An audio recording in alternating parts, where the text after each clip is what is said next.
Hi to our podcast audience and to our online listeners. I've got a favor and an offer to ask you. If you are subscribed via Apple Podcasts, take a moment to write a review. A, we love to hear your feedback. It inspires me and the crew tremendously. And B, we'll put you in the pool that could get included in an upcoming show. Want to hear your review on the air? What do you say? Now, on with this week's show.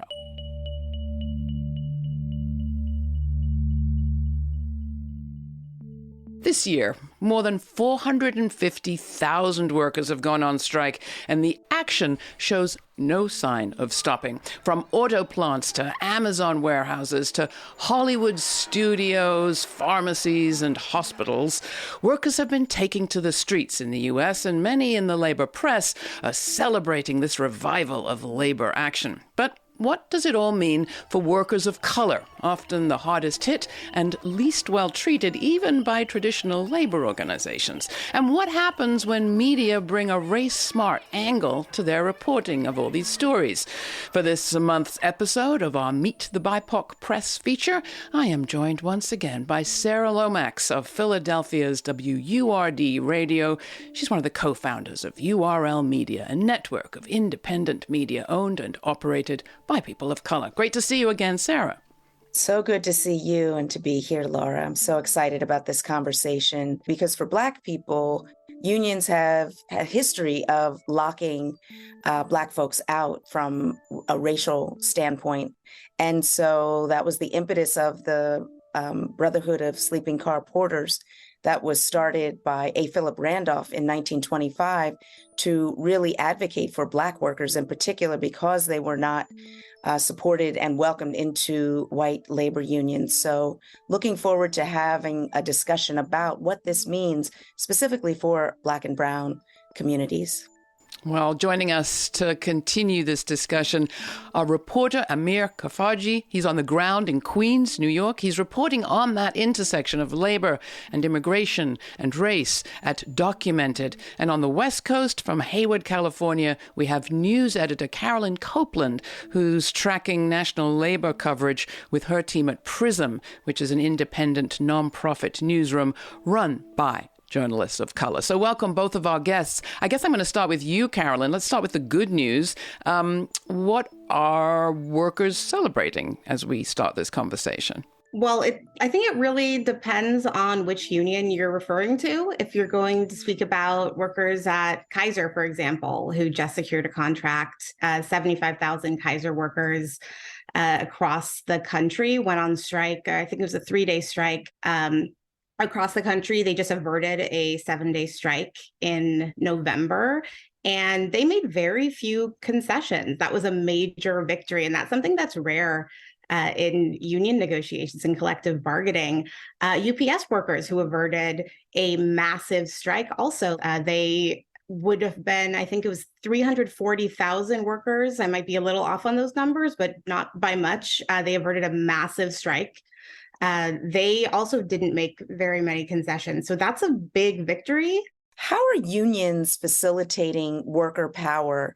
And because we know that they haven't always advocated and really facilitated power when it comes to racial justice and Black power. Well, whenever you're talking about unions, you're always talking about people of color, because people of color are more likely to belong to a union. Black people in particular are more likely to belong to a union. Going back to what we were talking about with the Kaiser strike, more Black and brown people belong to that union. I think, I want to say, I hope I'm getting the statistic right, I think it's something like 60% of Kaiser Permanente workers were Black or brown. So, union issues are always a racial justice issue. So yes, that's always at play. And that's largely, not completely, but largely because unions help bridge the racial wage gap. You're asking about how unions are forming in hostile environments. That's something that we've been covering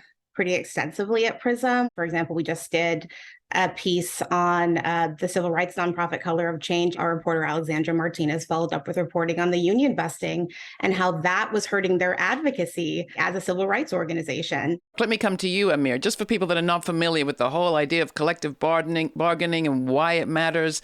You come to this work, as I understand it, from activism.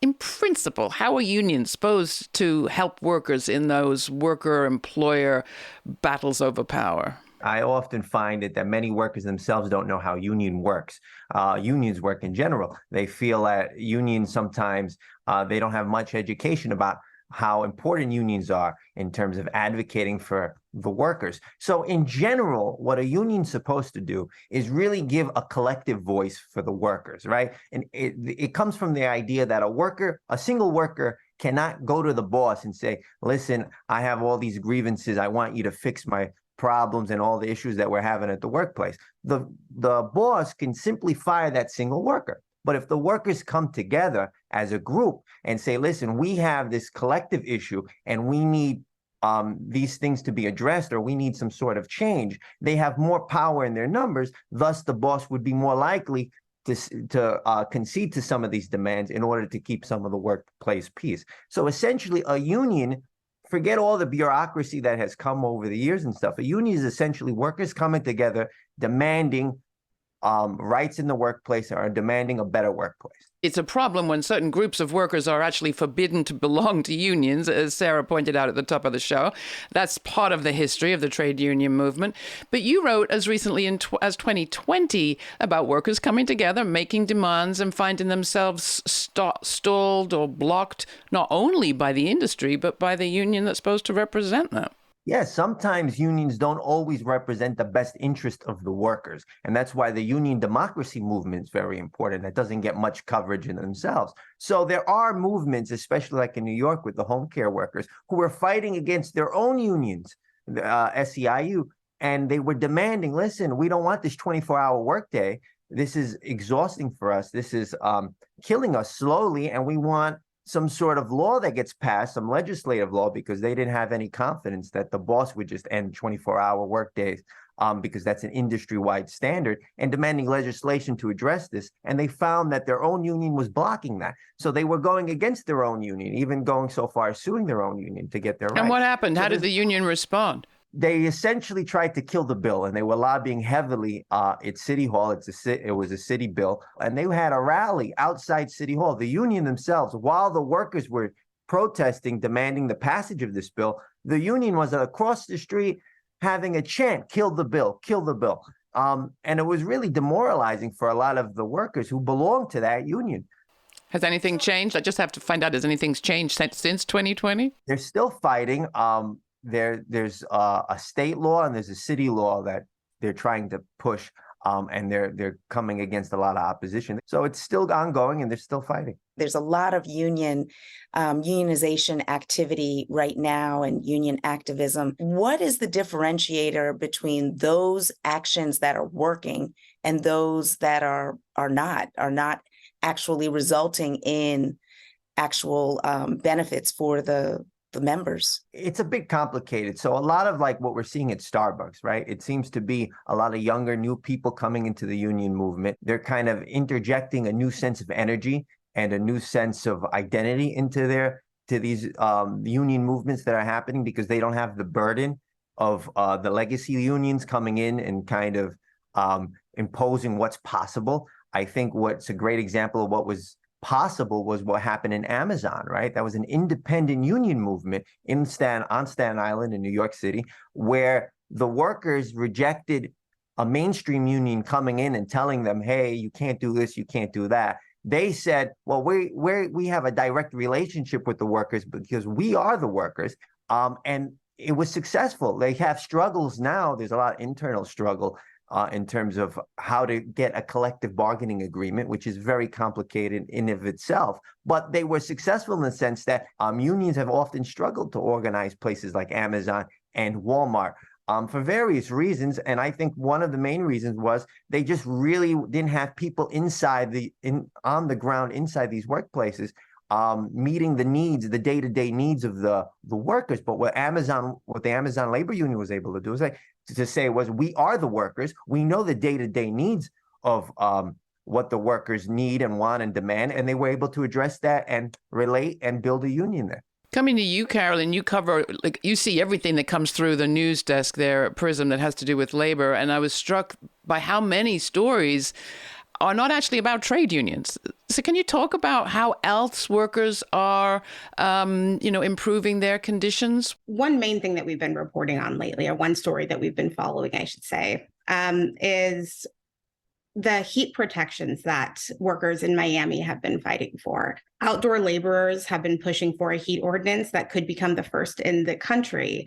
And outdoor laborers meaning, gardeners, farmers, who are not even allowed to take breaks to have a sip of water. Some are not even allowed to drink water to go to the restroom.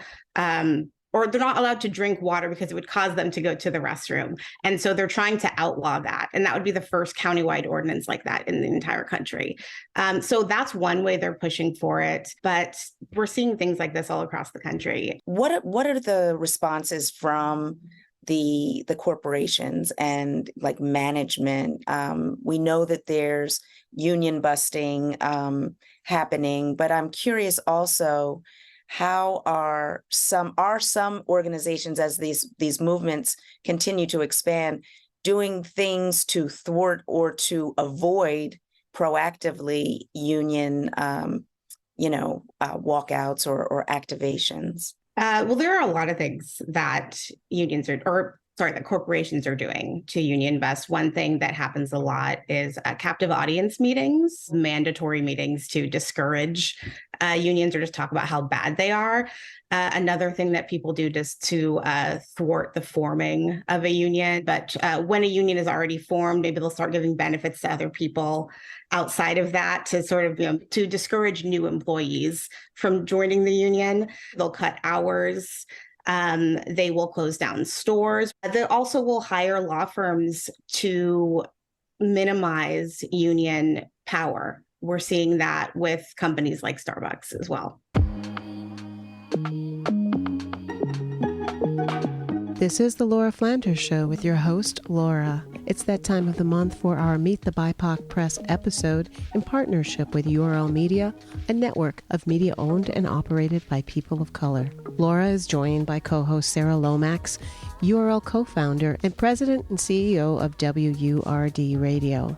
Today, we take a look at what happens when media bring a race-smart angle to the reporting when covering the fight for fair wages and anti-racist unions. Their guests are Amir Khafagy, reporting on the intersection of labor and immigration at Documented, and news editor Carolyn Copeland, who is tracking national labor coverage with her team at Prism. Next, they discuss generational concerns about the racial gap in access to union participation and how that perpetuates wealth disparities. You can find all of our Meet the BIPOC Press episodes in our archives at lauraflanders.org. This show airs on community radio and public TV stations across the country and as a free podcast. You can also watch the show on our YouTube channel. All the details are at lauraflanders.org. While you're there, please take a moment to subscribe to our newsletter. Subscribers receive information on all of our streaming events and web exclusives, including the podcast of our full uncut conversation from today's show. The discussion continues, but first here's The Surge by Sand Dunes, featuring Ramya Pathuri, from their full-length album, The Ground Beneath Her Feet, released on True Thoughts Records. Painting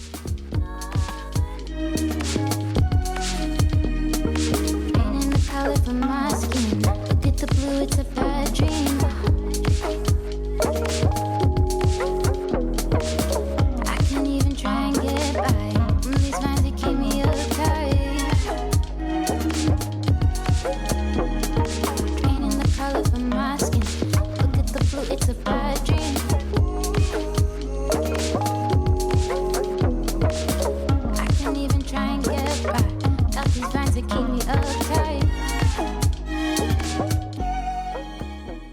I am based in Philadelphia. I run a Black Talk station in Philadelphia, and there has been a generational concern in Philadelphia about kind of the racial gap in access to union participation.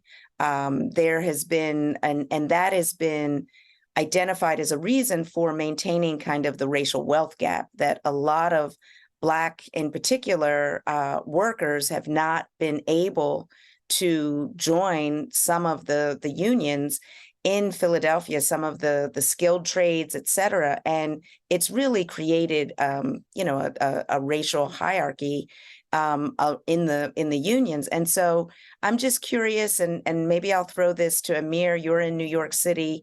You're working with Documented. I'm wondering if you're seeing anything like that happening in terms of access to the unions contemporarily. New York and Philadelphia are sister cities. So the conditions in Philadelphia are probably very similar to New York. Worker centers have historically been a great way for workers who have not been organized into traditional unions to assert some of their collective rights as workers. The Laundry Worker Center, which organizes laundry workers, is another great example of a worker center really reaching out to workers that haven't been into who have been excluded historically from the mainstream unions, and giving them a sense of power and collective rights. What I've been seeing in New York is very interesting. Historically, the trade unions have been some of the most exclusionary unions when it comes to Black and Latino workers. They oftentimes have been traditionally Italian, Irish workers that pass the jobs along generationally, right? And we have this sense of the burly trade union white guy that sometimes votes Republican. That's like the sense we get. But lately, what we've seen now is the trade unions have become to realize that their historical animosity they had, especially towards immigrant workers and Black and Latino workers in general, has actually hurt their movement, right? Because what happened was that the fact that they excluded those groups from their unions allowed exploitative contractors and employers to take advantage of that by hiring Black and Latino workers, paying them less and giving them worse working conditions. But because those workers couldn't join a union, they would take those jobs because it was the best opportunity they had to even get a construction job in the first place, thus lowering the standards for all workers in that industry as a whole. I'm curious if both of you can speak to the impact in the aftermath of the pandemic, how that has either ramped up or impacted union organizing for workers who might have really felt the pain and the disproportionate impact on them during the pandemic. When the pandemic started in 2020, a lot of people were branded as essential workers, and they sort of looked around and they realized that even though they're branded as essential workers, they're bagging groceries for people and putting their lives on the line, but they're being paid just above minimum wage. They are not able to take time off when they're sick, when their partner's sick, or when their child's sick, and they're not being respected in the workplace.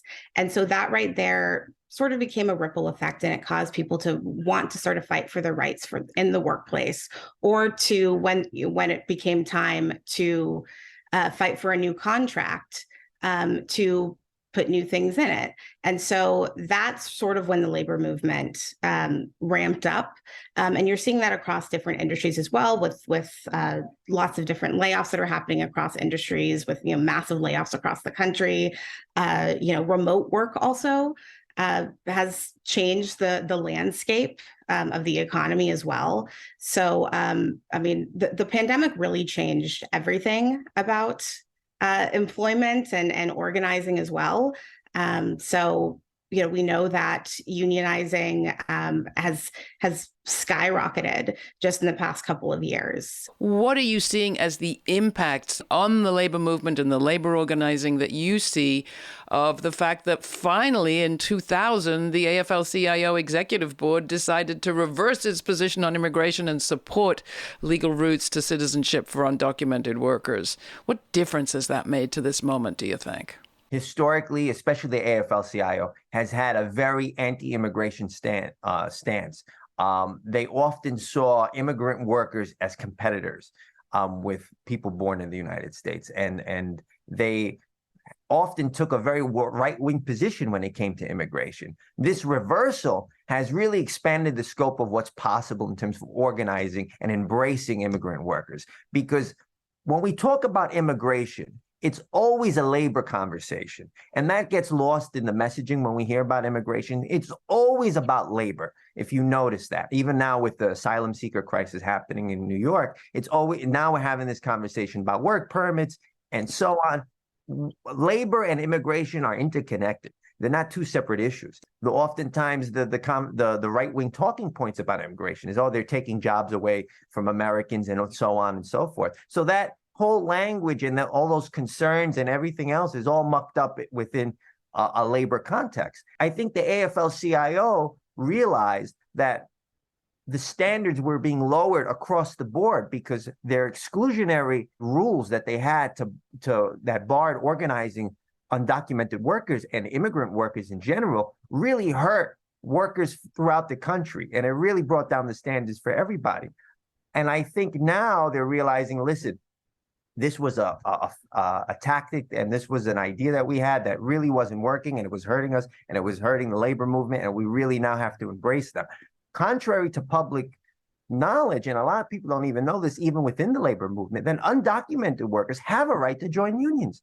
There's no law that says that undocumented workers cannot be in a labor union. So I think now we're seeing, hey, wait a minute, we have to really embrace this cohort of workers, because there's millions of undocumented workers making subpar wages who are just yearning to be organized. And that would really improve labor conditions for everybody. I just want to put a pin in the fact that the labor movement, the workforce of this country, has changed, demographically speaking, and that eroding white male supremacy has meant there are new people in power in some trade unions. That, it seems to me, is a kind of the underreported story of this moment. The labor movement is changing in the way that you've described. It's also changing in its demands, with more struggles around, you mentioned, Carolyn, the heat. You've also mentioned, water breaks and so on, environmental justice, racial justice, housing, student debt. I mean, we're seeing everyone from teachers in Chicago to teachers in West Virginia raise these, I think they're called like common good demands, that didn't come from just nowhere. Yeah, labor movements have been in decline for years, right? In the 1950s, almost half the workplaces in this country were organized, and now almost none are organized. So we're seeing a really big shift in what's possible now, with especially these new industries forming of people demanding new conditions, such as getting air conditioners in their trucks or having water breaks, things like we wouldn't traditionally think that unions would demand. But unions have kind of, in their own way, kind of stunted their own growth by only sticking to small demands, just like a modest pay increase here or there, some modest increases in health insurance. But that's it. A lot of the unions, in fact, have been kind of blocking efforts to try to get universal health care, right? Because they have a lot at stake with their own insurance companies. So there was a lot of the time the unions and the workers were not connected. There was no conversation between the ranking file and the union bureaucracy.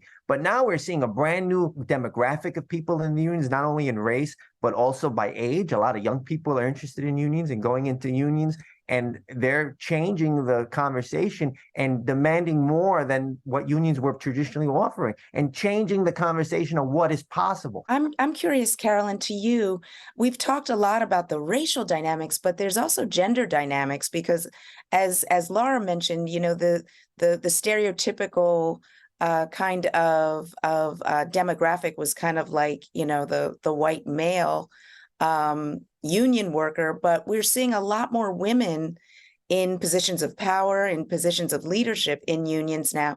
we know that women disproportionately, women and specifically women of color disproportionately have to deal with the burdens of the home, or they're more likely to live in intergenerational households and carry the burdens of that. But we don't see that a lot when it comes to bargaining, at least not right now, and at least not, it's not widespread. But one of the things that unions are asking for a lot right now is time off. So that is something that would impact women, but we're not seeing a lot of increased demands for paid parental leave, and that's something that we're seeing that at the national level that people are calling for, but not so much union by union. So that's something that we obviously hope to see more of as time passes and as more people unionize, and maybe as their next contracts come up, that'll be something they prioritize. The sad story is we don't have enough labor beats in this country, period. But you're doing this reporting. How do you frame this work, and what would be your kind of learnings to your colleagues in the industry? What do they need to be doing differently? It's easy to do this work and sometimes come across as extractive when you're trying to get this information from people, or like you're mining them for information for a story.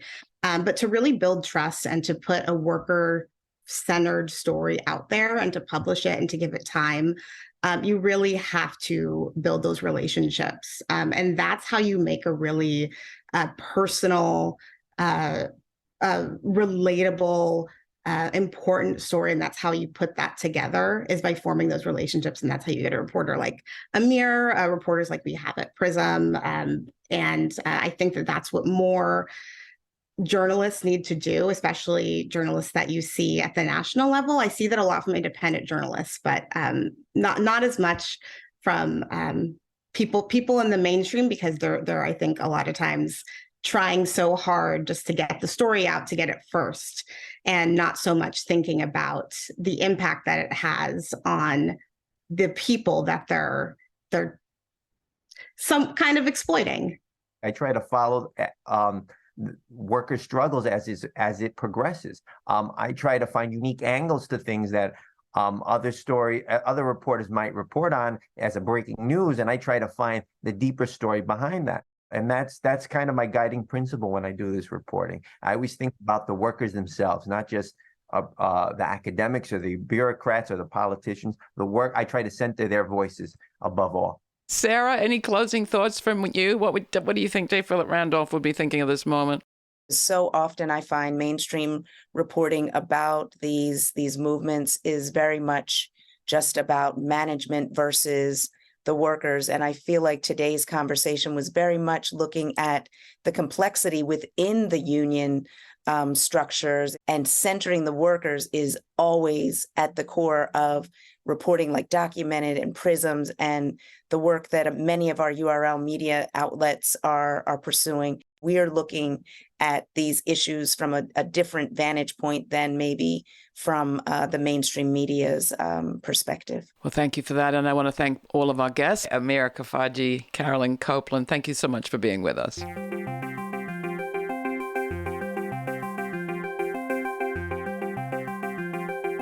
For more information on our special report, check out our show notes posted at patreon.com/The LF Show.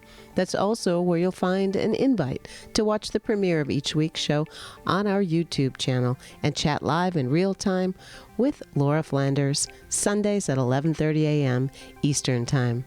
Please take a moment to share what you thought of today's report on social media and tag us at The LF Show. And if you are subscribed to this podcast via Apple Podcasts, please take a moment to write a review. It helps tip the algorithms in our favor.